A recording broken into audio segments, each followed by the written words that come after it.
I was a music graduate and working for my father's software company in Los Angeles, and seeing how the software industry was really taking off, and my love of music, I was trying to think, how could I make those two things work?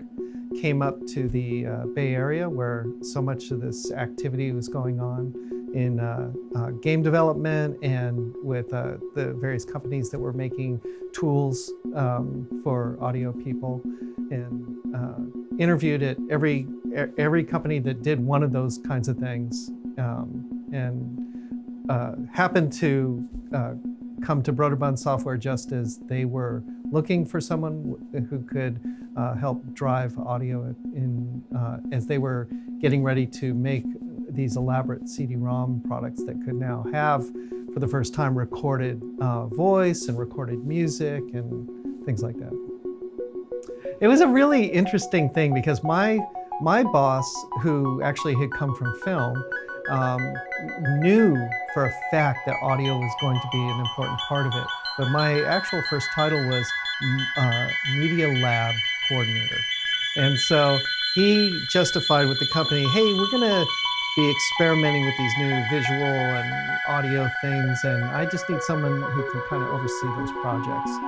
But the moment I came in, he put me on a soundtrack for a Carmen Sandiego game. Yeah, it was a Mac version of Where in the USA is Carmen Sandiego.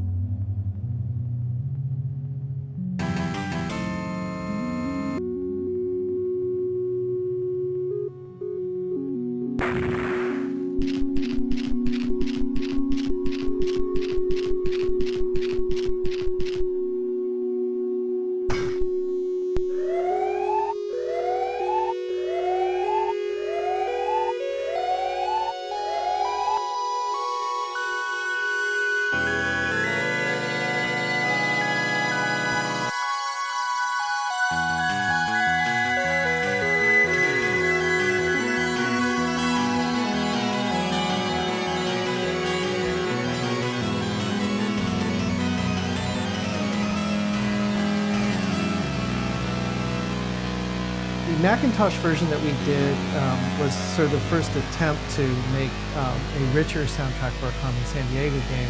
All the prior games on the PC and on the Apple, they all just had this simple beeping speaker and you know, little melodies that simplistic melodies that it would generate. So the Mac was our first opportunity to kind of see how we would do sound in a Carmen Sandiego game. But in the same way the Sound Blaster card was just starting to come out, the whole push around CD-ROM and multimedia, or is that really what they called it back then? Multimedia.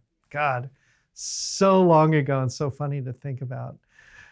Anyway, the push for multimedia CD-ROMs, there's a big emphasis on audio. And we were trying to think about Carmen Sandiego, because it was a flagship product for Broderbund. We wanted a way to make that a much more interesting soundtrack. So like with the Mac version, where we had created little musical stings and a music theme, and we had the different sound effects for the characters coming and going, we tried to think about what were some of the other ways we could push the boundaries, because we had this amazing 600 megabytes of audio. Sounds like nothing today, but it was such a vast amount of data back then.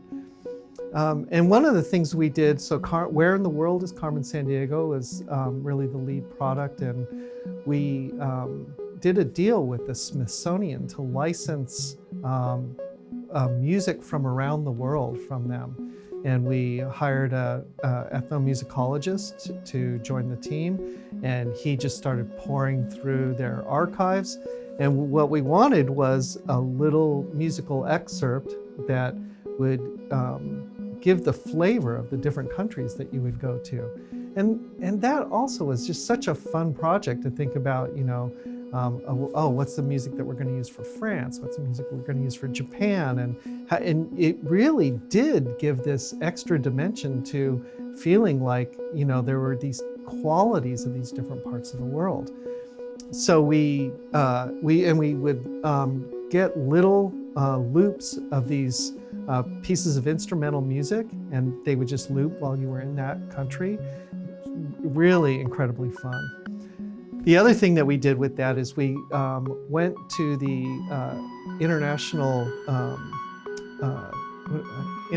house at UC Berkeley, and we just enlisted a whole bunch of students from different parts of the world and had them say things like hello and welcome and things like that in all the different languages. And so wherever you landed, you would always hear someone greet you in the local language. And those were just, again, I'm so proud of that work. It's so crazy how the evolution of technology just puts to waste everything that has ever happened. Like there's no way really to recreate that experience anymore, to go back and relive it. But it was really fun. And I worked on a little Mac SE and had sound editing 8-bit 11K sounds. Had a nice little sound effects library, and I loved coming to work every single day. It was just great. It's like, wow, so much fun.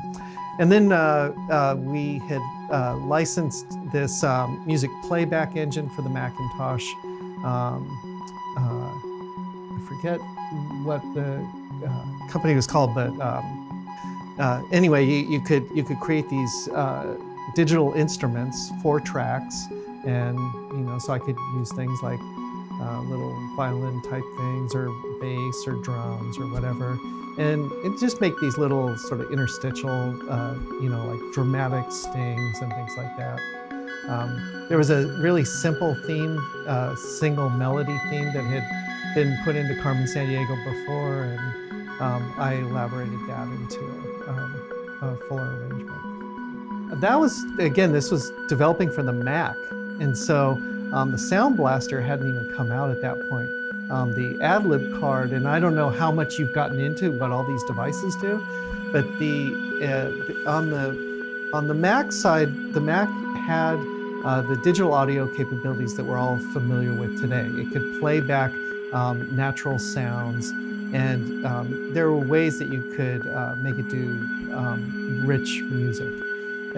You had to be super careful though, because you had an incredibly small amount of memory to work in. And on the PC side, there wasn't really, there wasn't much that did the kind of thing that the Mac did of being able to play back naturally recorded sounds. But there were some synthesizers that could just play musical tones. And the most well-known at the time was the ad-lib card. And this was not able to play back any digital sound effects, but you could do some kind of nice sounding rich music arrangements. And there were a few people, Sierra, I don't know if you have anyone from Sierra, but those guys were really getting into designing for a little Roland synthesizer that some people were hooking up. It was a synthesizer actually made for people to play music. But people started hooking up to a computer and making these game soundtracks, and it's kind of stunning at the time because you never had anything like that associated with a PC game. We did one Amiga project, but at Broderbund we were really focused on Mac and PC. And right about so I did the first Carmen USA project on the Mac, and we were just in the process of porting Prince of Persia from Apple II to DOS at the time. And so we were talking about how did we want to do the soundtrack, and at that time, Mr. Sim, who founded Creative Labs and introduced us all to the Sound Blaster, came over, and he really wanted us to develop to his card. And the beauty of this card was that it had this digital sound capability like the Mac had, but it also had a synthesizer on it. The synthesizer, honestly, was a little crappy sounding. What they had is these just simple square waves, and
Mr. Sim was the founder of Creative Labs, who came out with the Sound Blaster card, which really transformed what we were able to do with music and sound on PCs. These are generally DOS and Windows-based machines at the time. And he went around to a number of the leading software companies with his card and said, I would like you to develop for this. He had these very ambitious plans for rolling it out. And the first card that he came with had a really very cheesy sounding synthesizer on it, and then this digital audio converter to be able to play digitized sounds. And we were interested. We were just getting ready to develop or port Prince of Persia from Apple II over to the PC. We really wanted to have a nice soundtrack for that. And but we were really struggling with the sound of the synthesizer, and apparently a lot of other people did too. So after Mr. Sim did a round of talking to various companies, he then came back a few months later and he said, I've decided to take the Yamaha chip that powers the AdLib card, which had this decent FM synthesizer on it, and I'm going to put that on the card with this DAC. And the beauty of this is anything that anyone has ever created for the AdLib card will automatically run on the Sound Blaster. So he had a bunch of games that right out of the box would work on his card. But he was really looking for people to start to push the envelope in terms of this music development with the sound effects. And I cannot tell you how much fun it was to do Prince of Persia, where we've got the clanging gates coming down and the rocks that would break and the slabs falling down and the sword fights, all that kind of stuff. That was one of the most fun projects I've ever worked on.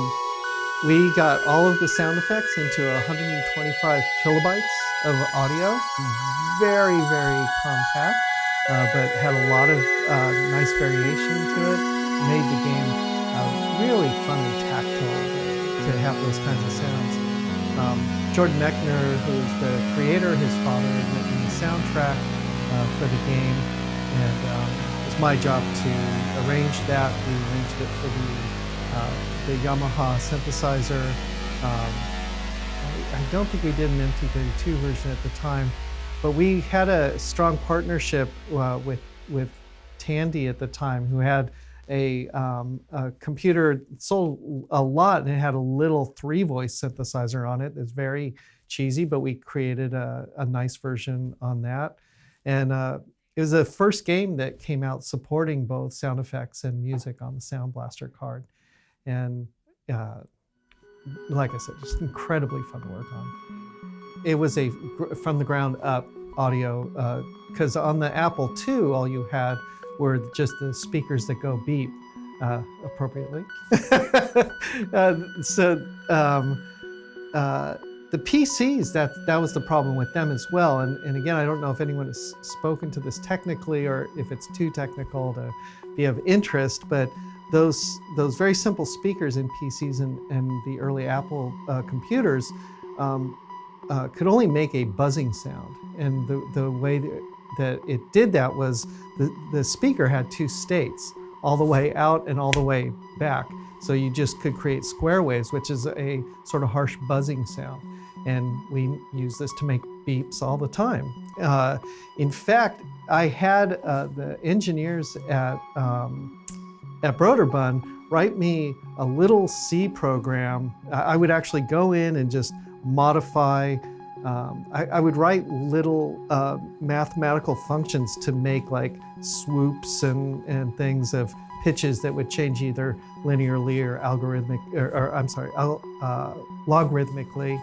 And I actually got into doing sound effects design just for this little square wave on the speaker. It's crazy, but we did some fun stuff with that too. But yeah, the Prince of Persia really had a from the ground up soundtrack done for the Sound Blaster card.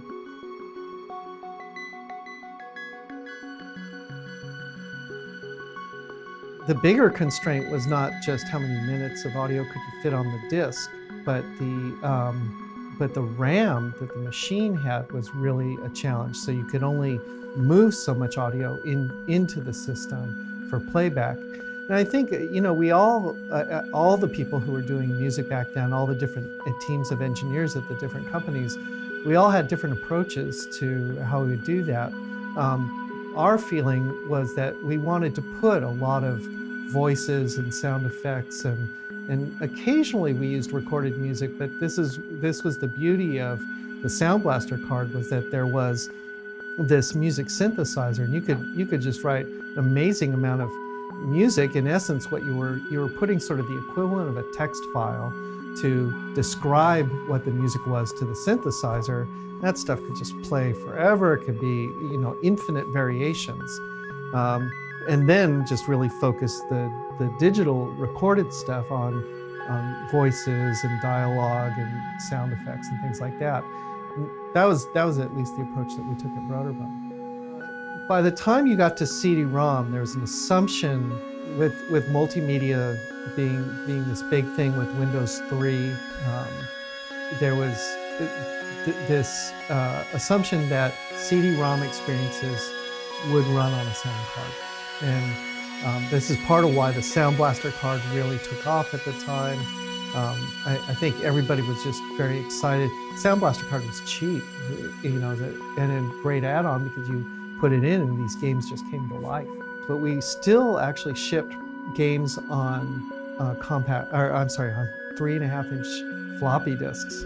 And so we would make versions like that. They would run if there was a sound card. If there wasn't, that's why I was making these little weird swoops and swirls and stuff just coming out of the speaker. There were people who were innovating a way to get that speaker to make digital audio playback, but is highly, highly distorted, and from my perspective, really unsatisfying experience, so I never bothered with that.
That was a little bit of a stretch in terms of credits for me. But a game that I was involved with peripherally, and something I really was excited to be involved with. That game was so amazing and groundbreaking, but Rand and Robin Miller, who are the creators of that game. Those guys are really brilliant, brilliantly creative guys and multifaceted creative guys. Their original vision for the game was they wanted it as much as possible that you landed in this world and it was just the sound of the world. There was no music of any kind. And they were developing the Macintosh version that ran on HyperCard, amazingly. And we were, it was really, really interesting to speak with them about how the game was developed. And but we kept saying, we really think you should have music in it. And they said, no, really not going to go down that path. So they continued, and we started running some experiments because while they were developing the Macintosh version on HyperCard, we were, our engineering team was developing the Windows version, and which would later really power the sales of Myst. And so we started working on these ideas around music. And when Rand and Robin found out about it, they're like, you know, understandably, it's nice of you guys to think about that stuff, but Robin, I think, locked himself in the studio for a couple of days. He's a musician, really talented one at that. And they showed up a couple weeks later and they said, here, we're actually going to try this as the music in Myst. And I think, you know, imagining Myst today without the music is kind of hard to imagine.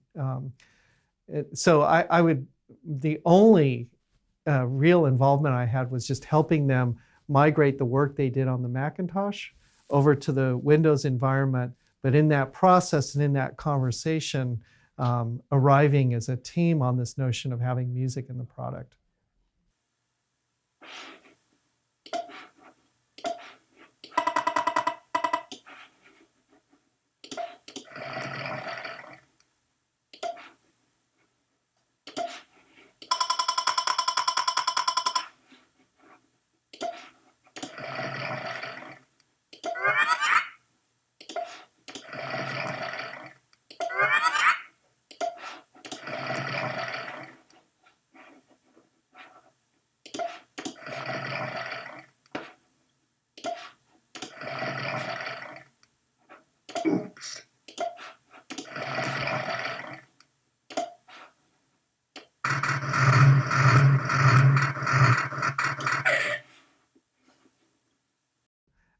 It may not be big enough. It seemed huge at the time, but it was this children's painting program that used sound effects.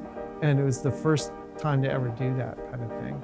And you could, you know, kids would pick paintbrushes and stamps and cool tools, and we did all these sounds for them, put all these kids' voices for all the letters of the alphabet. So anytime you stamped a letter of the alphabet, it would talk to you. So I mean, the whole time at Broderbund was really dynamic. It was very different, too, than a lot of the games that were kind of more what people think about in terms of games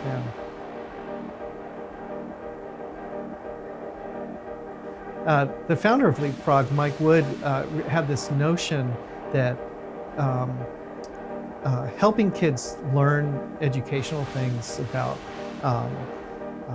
letters and reading and math and all these things could be done in a fun way.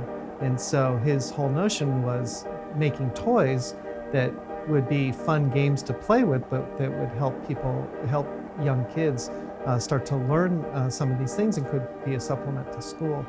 And they were really very incredibly popular, but the real breakout product they had was the LeapPad.